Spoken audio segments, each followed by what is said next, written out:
Nasamsam ang mahigit 300,000 pisong halaga ng shabu mula sa 3 individual sa isinagawang bypass operation ng pulisya sa lalawigan ng Bataan. Nagkipalit dyan si Patrolwoman Lixan Grace Saveran.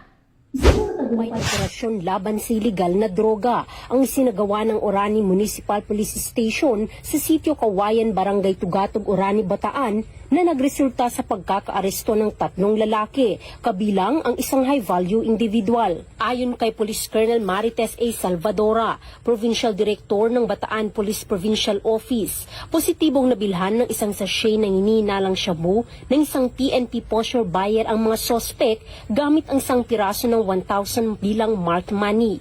Sa isinagawang protective search, narecover mula sa high-value individual ang isa pang sachet ng hinihinalang shabu at ang marked money. Tinatayang nasa humigit kumulang 54 gramo ang kabuang nasamsam na hinihinalang shabu na may standard drug price na 367,200 pesos. Kasalukuyang nasa kustodiya ng Orani PNP ang mga sospek at mahaharap sa kasong paglabag sa Sections 5 at 11 ng Article 2 ng Republic Act 9165 o ang Comprehensive Dangerous Drugs Act of 2002. Dagdag pa ni Police Colonel Salvadora, ang Bataan Police Provincial Office ay patuloy na nagsusulong ng kampanya kontra iligal na droga upang mapanatili ang katahimikan at kaayusan sa lalawigan. Katuwang ang mamamayan, nananatili kaming tapat sa aming sinumpaang tungkulin para sa isang ligtas at drug-free na Bataan.